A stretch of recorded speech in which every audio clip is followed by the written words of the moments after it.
RICS professionals play an enormously important role in terms of creating the right environment. Imagine a role where you can be a pioneer in literally building your country. That's a very inspirational thing. To an exciting session here for the World Built Environment Forum. This is what we're going to be talking about here, is remaining relevant, anticipating and harnessing disruptive change. Well, if you saw it for the first few seconds up on your screen, we selected a quote from Bill Clinton where he said, "We cannot build our own future without helping others to build theirs."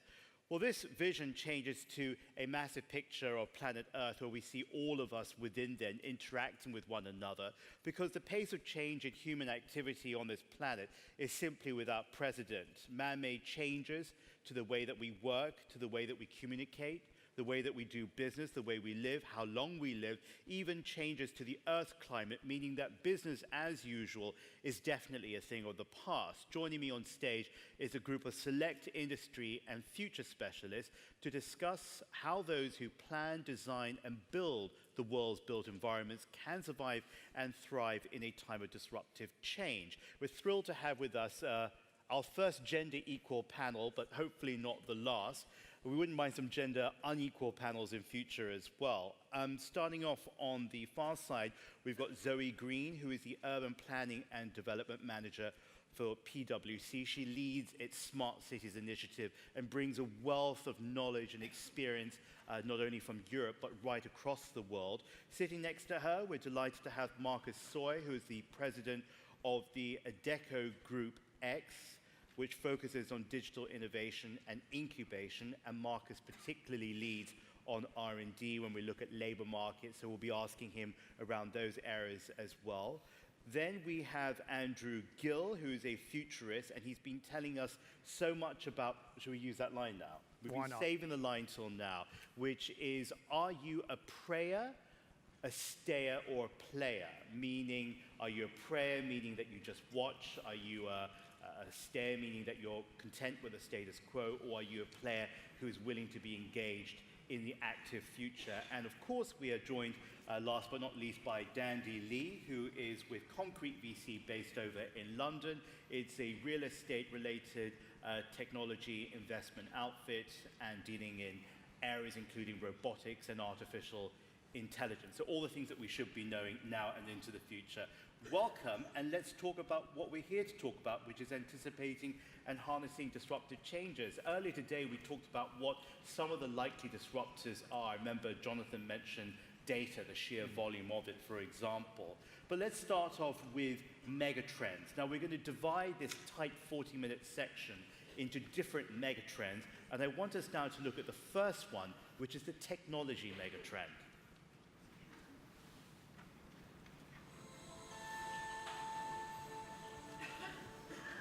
Cities are improving every day. We're seeing more innovation. We're seeing growth in technology like artificial intelligence, blockchain, 3D printed homes. The change and the pace of change and things like big data, the Internet of Things, everything's going to be mobile, everything's going to be connected.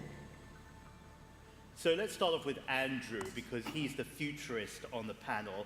He's also, of course, a well-known commentator on all things future and a former global managing partner over at IBM. So Andrew, with the past, present, and also with the future firmly in your head and in that brain map, what would you say is resistible? I mean, the built environment is often said to have fallen behind other sectors in embracing digital transformation. Let me ask the first question. Is that true or not?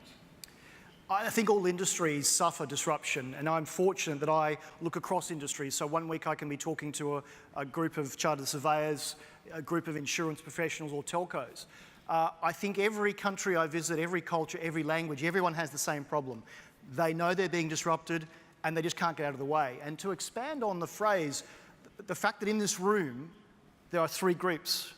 Think about which one you are. Are you a prayer because you're praying this is going away? Are you a stayer because you know things are happening and you're not sure how to navigate outside that bubble? Or are you actively playing and doing some education as well? So I think your industry is not alone in that you're trying to work out what you should do. I was fortunate I was here last night, and also I had a round table upstairs a few hours ago, and it came back to people. The fact that no matter what technology you use, you have people in the way.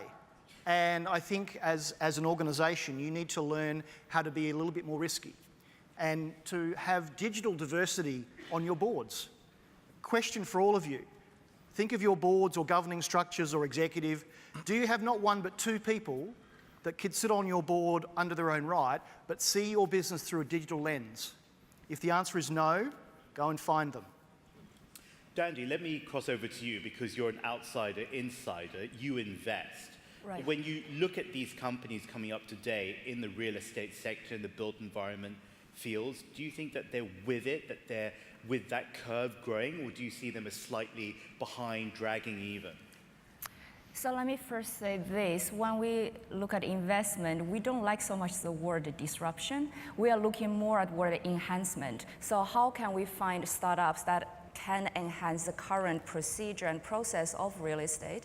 And we think that, let's say, firstly, the traditional players, we deal a lot with them, and we are very pleased to say that all the top management, they are tremendously embracing innovation. They are creating new roles within their organizations, trying to bring up the innovation startups and try to see how they can enhance their operations. And from the technology side, I mean, like your video said, a lot of AI, big data, drones, that sort of things, very active space. We love to see more of them, and we are actively looking to make investment in those spaces. So someone who doesn't quite like the phrase disruption, but enhancement. I think I saw the word enhance somewhere in our program about how the built environment can enhance our lives, the communities, the people that they serve.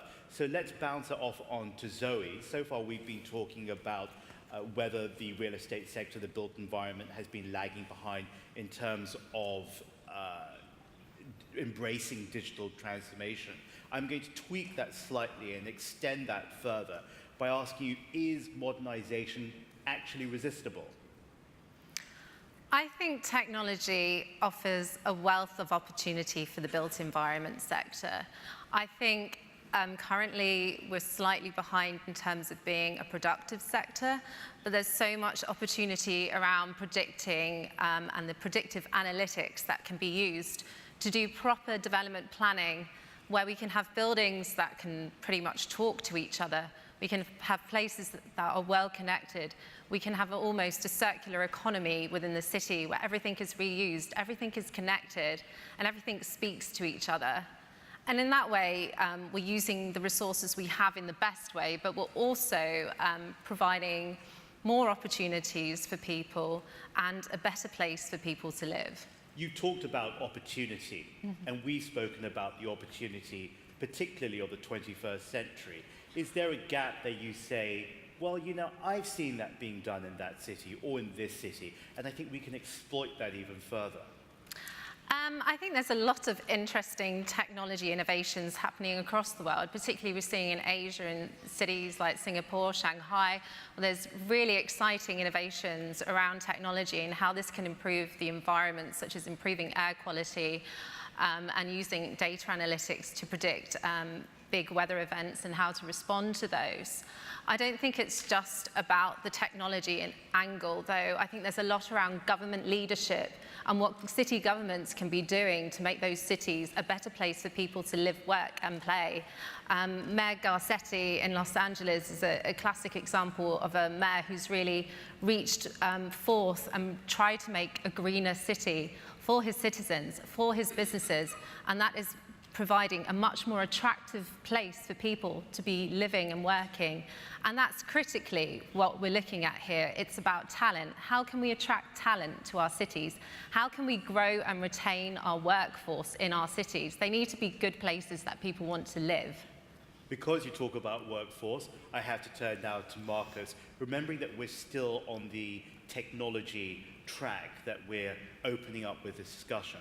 The fate of the workforce, Marcus, is increasingly automated industries. It's a frequently contested topic, but less is said about the future of the workplace. Is the revolution in how we work likely to be mirrored by revolution where we work? So I think you can look at it from two sides, and one could be we're looking at a side where there could be a revolution, or is there an evolution?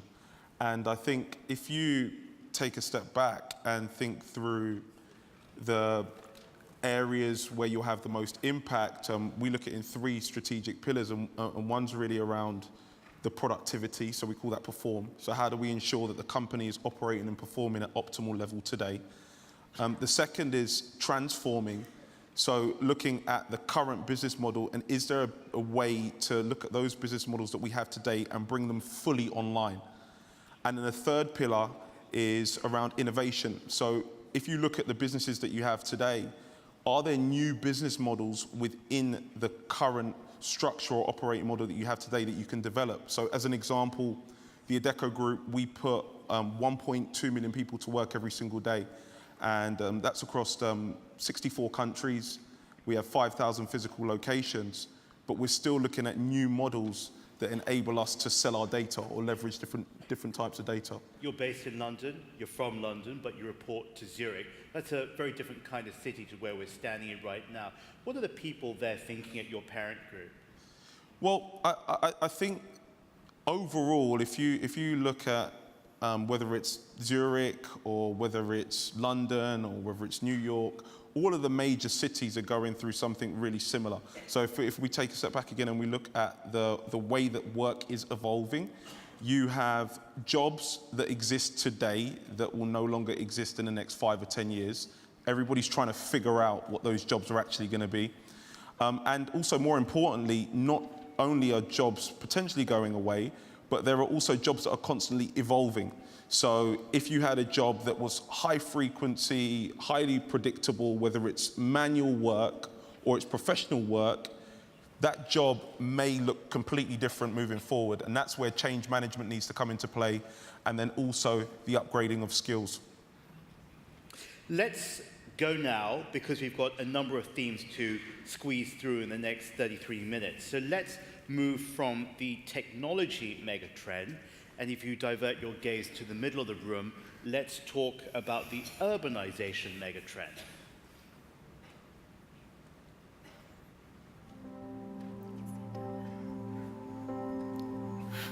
Between now and 2050, there's going to be about another 2.5 billion people living in urban areas as opposed to rural areas. In fact, the rural area population is going to decline.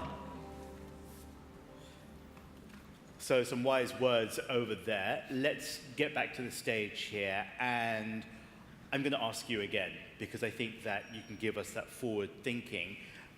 We said many times today that more than half the world's population are now living in cities. Urbanization is obviously a trend that's changing. Is it changing the way we live? I think it's changing the way we live and work, but we've just spoken about technology. Let's sort of segue into that and just pick up something Marcus said. I think the nature of work is going to change, and I don't think we need to look at models. It's happening already. The gig economy, which we think of an Uber driver or a Deliveroo pizza delivery person, but people in my industry, in the consulting industry, are now saying we don't want to do 9 to 5, Monday to Friday for one employer. And I'm hearing more and more as I speak to people saying we would like to have the flexibility to live maybe in a rural or an urban area. But I think the nature of the type of work will change, and the gig economy will make it easier. But I think also where we work will change. I don't need to come and sit at my office 5 days a week. I can do things at home or elsewhere. So I think, again, when we design for the future, we need to think about how, look at what's happening with these disruptors. What are they giving in terms of freedom? I spent 4 years in a large IBM.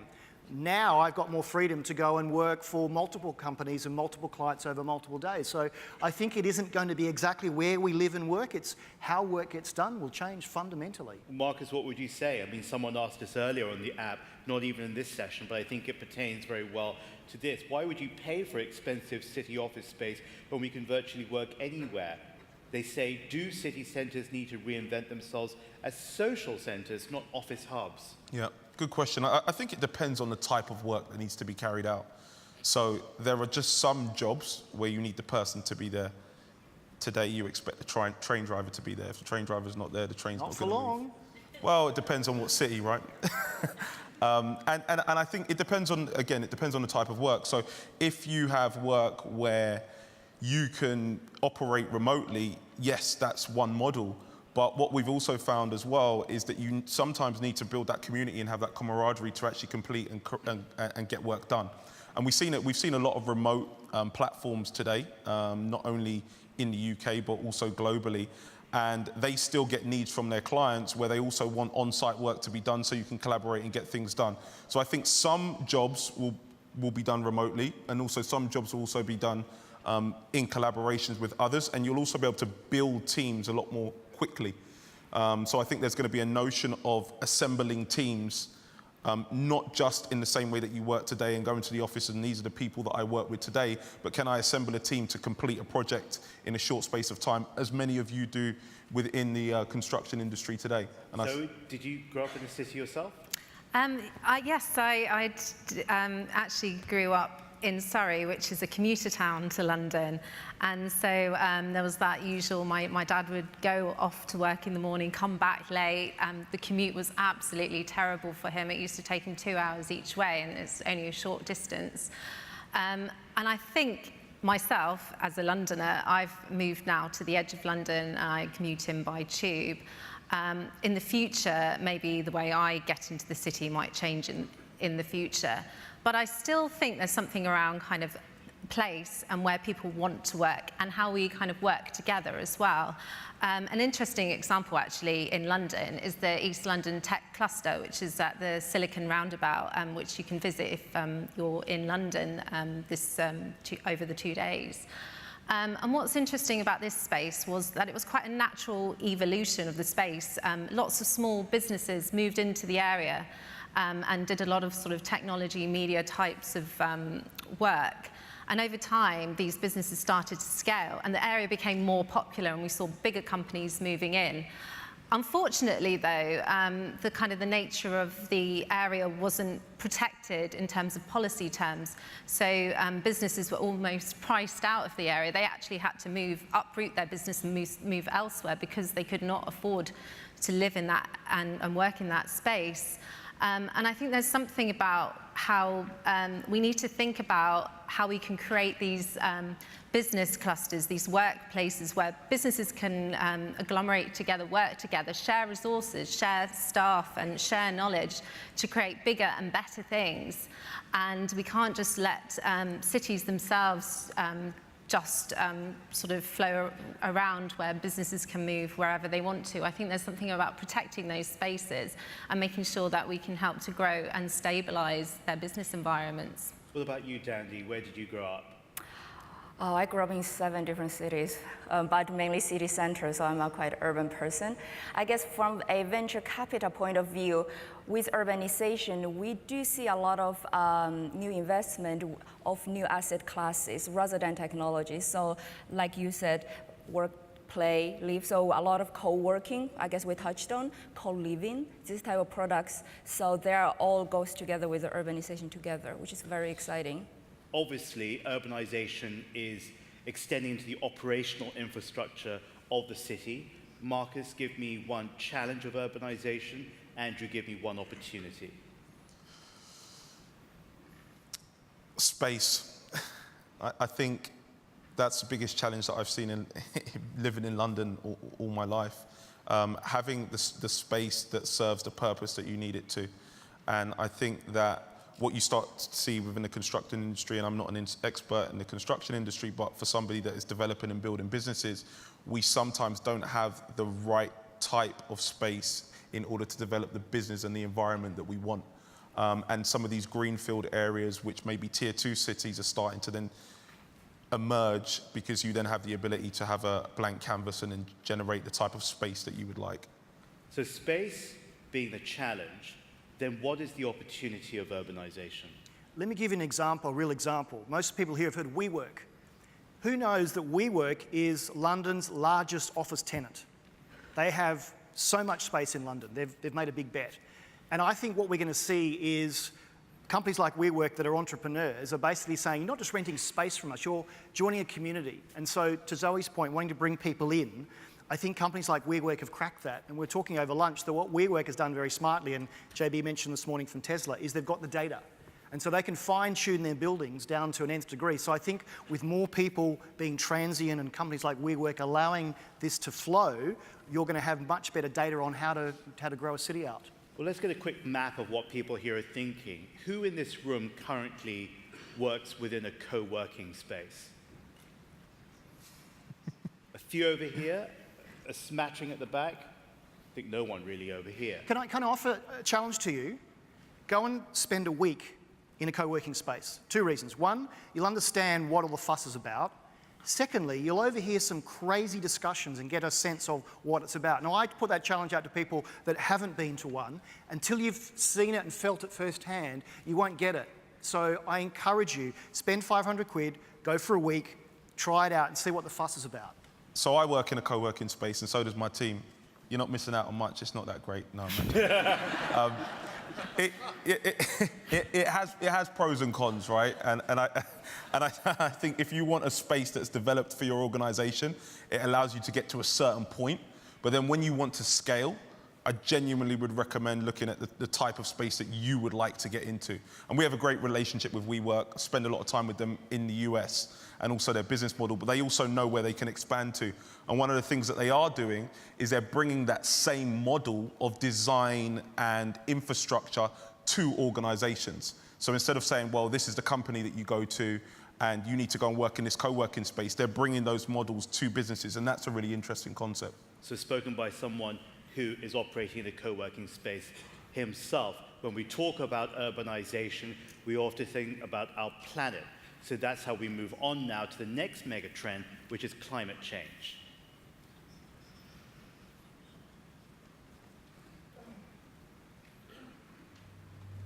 With all of the expansion around the world, there are big issues about energy shortage, water shortage, doing things in a sustainable way for climate change.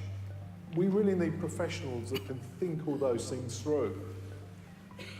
Ban Ki-moon actually said a couple of months ago that, the United States can't just pull out of the Paris Agreement. It takes 5 full years for it to do so. So he's a little optimistic on his side, though he says he's very angry with what's happened since the climate change agreement was ratified by the United States and China. Speaking of China, and let's add to that India as well, new cities are being built that incorporate innovative new approaches to environmental sustainability.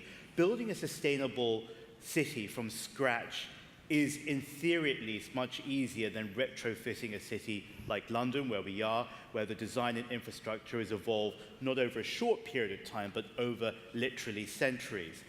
Is a disruption caused by megatrends like climate change going to advantage the Tier 2, the Tier 3 cities that you just mentioned there, Marcus?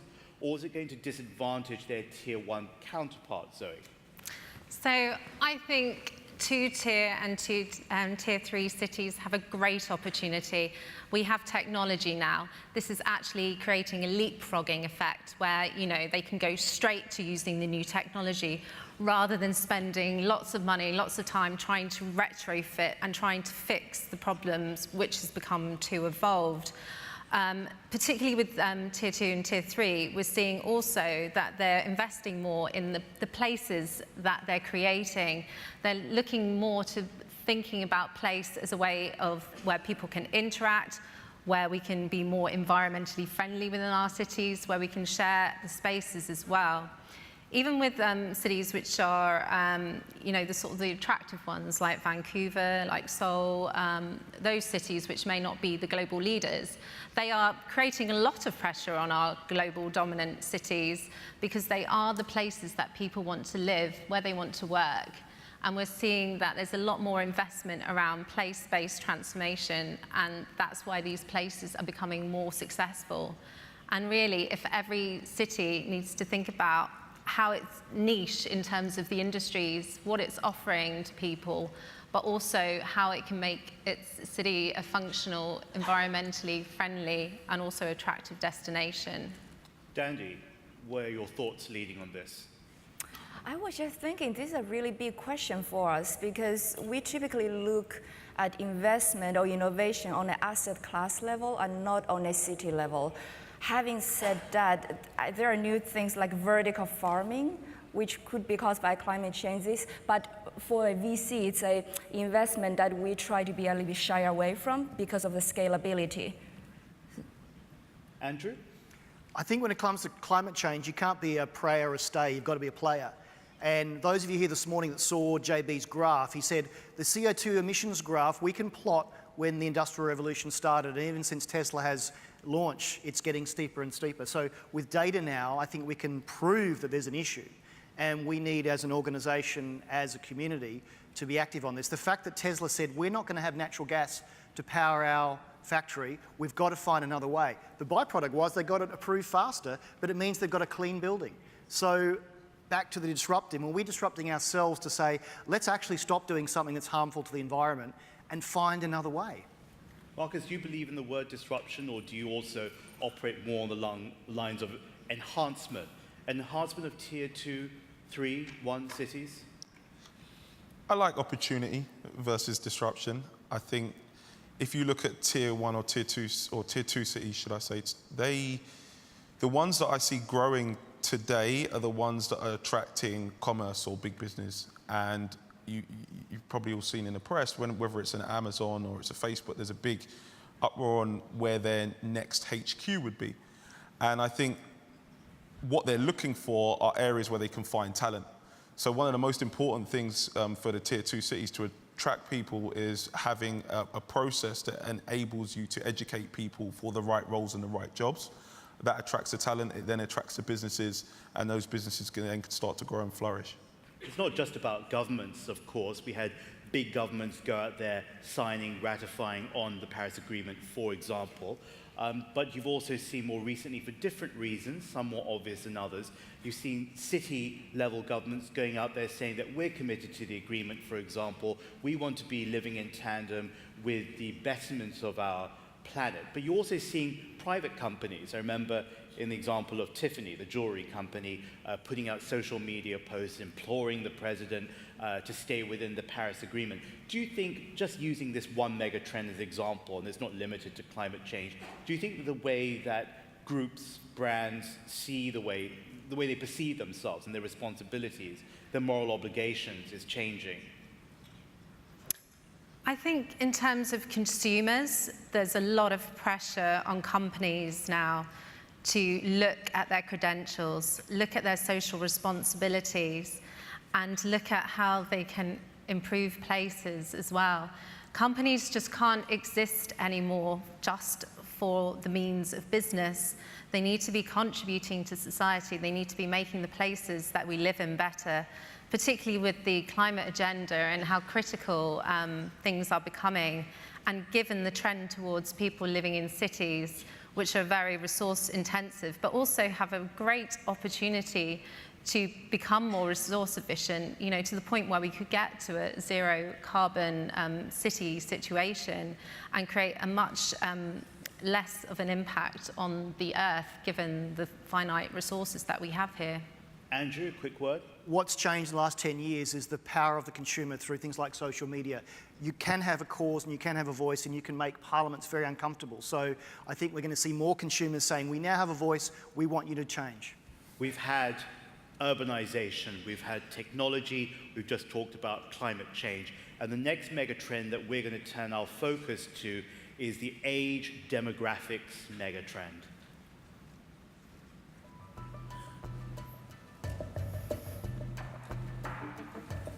Cities need to be for everybody. We need to make places that are inclusive and accessible, particularly when we're looking at the aging demographic, which is predominantly across Western Europe. And we're seeing that people are getting older, but they still do want to live in cities because they enjoy the vibrancy, they enjoy the different cultural activities, and they like connecting with the new generation as well. That was Zoe, by the way. So I think we should start with you. You know, we talk so much about youth, but then we don't necessarily always talk about the elderly. We talk so much about physical health, but increasingly we're talking about mental, spiritual wealth, wellness, well-being. It's time for a shift to communities intentionally designed to facilitate both physical and mental well-being, particularly for the elderly. Chronic diseases such as arthritis, obesity, and diabetes increase in prevalence. The need becomes paramount for communities where elderly and disabled persons and young persons with few resources can function well, can function effectively, and contribute to society. My question is this. We can start with Zoe. Are these megatrends demanding that all stakeholders in the built environment responsible assume greater responsibility for societal health and welfare? We need to design the places that we live in so that they can accommodate everybody's needs. So this is not just the new generation, the younger generation, who obviously have a different kind of demand and need, but also older generations as well. But fundamentally, people just want somewhere nice to live, you know, attractive place to live, a place that they can communicate and socialize with other people. And as I was saying in that video, it's very much about that kind of mixing and sharing of knowledge. And there's some real benefits to do that. We're almost entering the period where we're going to be, you know, working for 100 years or something, you know, given the way we're all going to be sort of biometric, biomechanical human beings in the future. We do need to think about that. Maybe we'll go through a life where we have multiple careers, multiple activities that we're doing. And I think sort of cities often offer that kind of range of choice, that range of activity, some really good opportunities to exchange and deepen your knowledge and learn from others. I also think about our parents. I remember one physician friend of mine in London saying that the worst place for someone who's advancing in age is out in the countryside. So they sold their place over there. And she says, you know, I'm going to be bang in the middle of London. I think she's got a place somewhere in East London where I can access my GP, my health services. I can get to the supermarket without necessarily relying on my neighbor. I'm going to be in a flat if there's enough space for me to do that. So you're on a single level living as well. And you're going to be so well placed and positioned that your friends can come and see you when they want to. And it's also something that they wish to come and see you rather than they have to come and see you. What's the kind of picture, Dandi, you're looking very, very pensive there again, because I'm thinking about, you know, my older relatives as well. What do you think in tandem of our discussion around these megatrends? Yeah, I think with aging population, there are definitely certain technologies we can utilize to enhance their quality of life. So I was thinking virtual reality, it's something we see quite often. So rather than for an elderly person sitting at home and trying to learn Skype, you actually can go to the virtual world and have more access to your friends and to your family. Another thing we could see being utilized is sensors. That's more on the healthy and safety side, when we can use that Internet of Things to try to track the movement of the tenants, the person living in, and if there's emergency somewhere, the sensor would be smart enough to reach out to get a call. Marcus, I'm going to finish off this section with you by talking not about the aging population, because that's really only just part of the story over here. We can see in the developing world the emergence of extremely youthful populations. We think also of sub-Saharan Africa, very, very young populations. They're not necessarily very stable, and also at the same time, a continent where internet penetration is bigger, I think, than anywhere else in the world in terms of fast growth.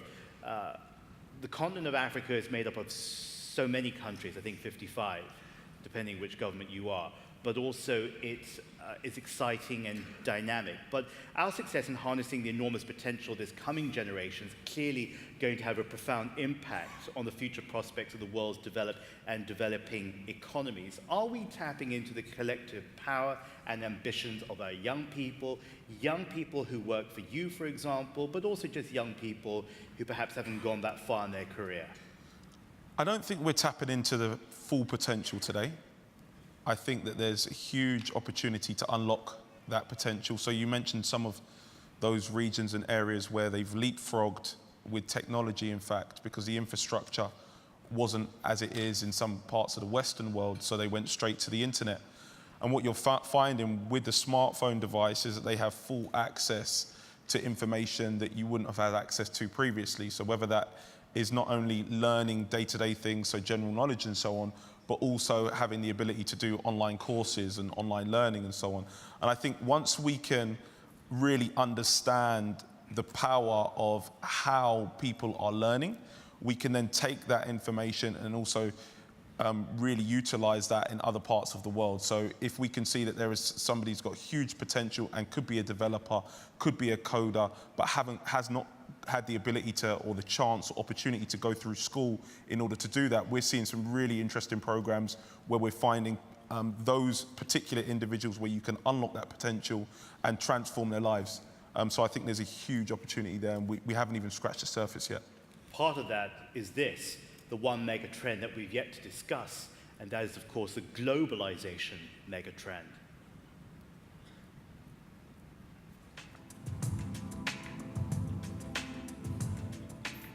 Globalization is an issue which everybody in the globe has to deal with, but it isn't an equal distribution. RICS is it's a great institute, and it's not only centered in Asia, but it's international. So by adopting international and learning international standards, we are getting a bigger picture and knowing how to customize solutions for our own industry in the city that we are working in.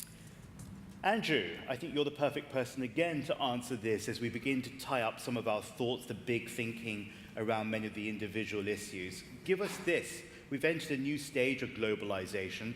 Researchers predict last year, or that by 2027, that up to 75% of today's S&P 500 companies will have fallen off the list. My question is, too big to fail, a vanishing, diminishing concept?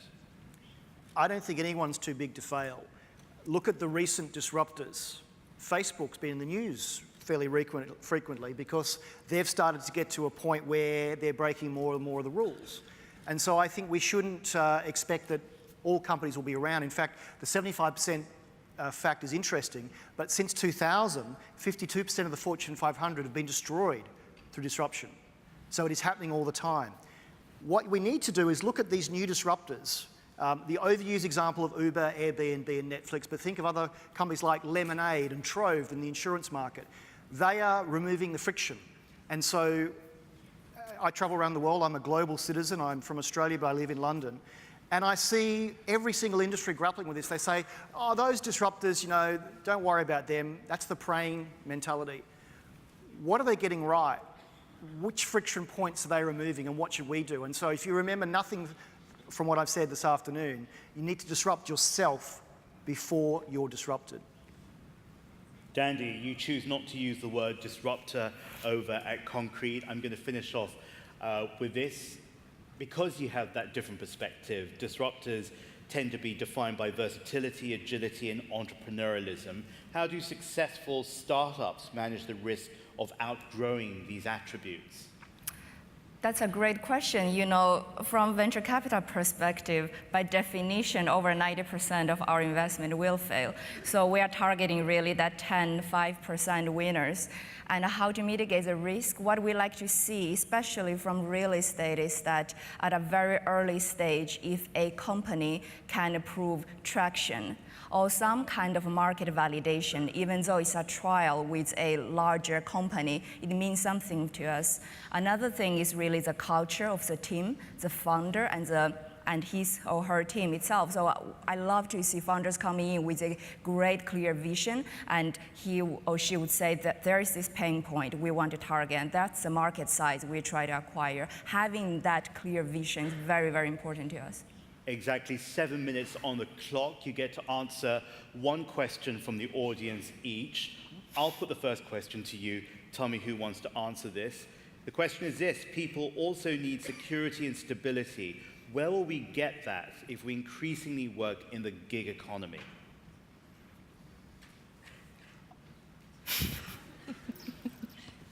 Okay, so I've got it. I think that there's a misconception that working in the gig economy means that you cannot be secure. So we've taken a lot of time and looked at that because we think there's a huge opportunity within the gig economies, and we've developed a platform called YOS, which is Your Own Boss. And the whole point is to enable people to have a portfolio career and a full-time career by working on so-called gig work. And what we need to do is we need to provide the right environment for individuals not only to be socially secure, but also from an economic standpoint, making sure they get the right gigs and the right jobs. So I don't think there is going to be a challenge in the future if legislation comes in and protects those individuals, because why should it be different if you work a full-time job or whether or not you work a interim period of job, whether you don't have healthcare or you don't have a pension? So I think that there's a lot that needs to be changed there, and we're really working on those topics. We've got 4 Londoners on our panel. This is about London. Obsolescence, someone says on the app, is a real danger for London, not because of the lack of co-working space, but because of poor transport and connectivity infrastructure. How do we deal with this as an industry? How can these problems be overcome so London survives? Obviously that person's never been to Sydney to see how bad the transport there is. If you're in Sydney and you wait 5 minutes for a train, you have no idea when it's going to come. I've lived here for 12 years. If a tube is more than 2 minutes late, there's a problem. I would argue that in most areas of London, London is so well served. Go to other cities around the world that are not so networked. We love to be conservative. I'm a British citizen now, so I can act like a Brit. We always look at the negative side, but we are so blessed here in London. And while Brexit, I believe, is a bad thing, we need to see it as an opportunity and to stand up straight and go, we can actually stand on our own 2 feet. So as a Londoner by choice, what's this one thing about London that you love that perhaps gets overlooked? I think it's the tube. I mean, it is one of the most amazing systems in the world. It just works. Try other cities, it isn't as easy. I was not expecting that. Do you know how expensive it is as well? It's cheaper to go by Uber these days. Another London question, so Dandi or Zoe can take this. Why doesn't London leapfrog and work harder to stay ahead of these mega disruptions? We know the shortfalls, but how are we addressing them? There is a real danger it will end up losing the race to other UK cities as well as other global cities. Do you agree? I'd like to answer that. Please take it. So London has a great opportunity. It's a world city. We've got great cultural heritage assets here, good finance operations. I think where there's the opportunity that needs to be focused on is around technology and innovation. We can do a lot more to protect our business spaces within the city and help to nurture and grow our creative clusters. And also thinking about how we connect globally as well with other countries, with other economies as well, to become a real leader in that space. The global economy is very competitive at the moment, and the competition to attract talent into the city is critical. London obviously is suffering from an affordable housing crisis and workspace issues around affordability as well. There needs to be some really innovative thinking around how we can make these places more affordable, or how we can provide more to make London as a city a world-class city that can be for everybody. Dandi, you haven't volunteered to answer any of the first 3, so you get the 4th by default. I think you'll like it, though. Let's see. Let's see. It's not mine, it's someone's, so it's okay if you don't like it. There's a growing trend of living more isolated in that we don't know who our neighbours are. How do we rebuild spaces to be more inclusive and provide a community spirit for us to live and work in? Yeah, that's a good question. Actually, I grew up in Finland, the very first part of my life, so we love isolation there. Yes. Yeah, very private country. But it's true, we now talk about concept like space as service. If we look at co-living, co-working, what they try to do is really to reproduce that physical asset, to add the service element in order to bring up the price, and then from there the return on investment. So I would think by applying that methodology to any spaces, if we can add more social type of services to really enhance the sense of space. We talk a lot about the 4th space, so it's not only work, home, or a bar or a restaurant, combining all that together to make it more blurrier and have a group of people together and has a social network. That would be good to start. And one last bonus question to finish up this session on. It goes to Andrew. The question is this: Is Donald Trump a prayer, dare, or player? I don't think he knows what he is. And I think this person, I'm not sure it was a typo, instead of prayer, it says, is Donald Trump a prayer? I think I've given my answer, yeah. Okay. So thank you very much to all of our panelists, to Andrew, to Dandi, to Marcus, to Zoe for making this a fantastic session. Thank you very, very much.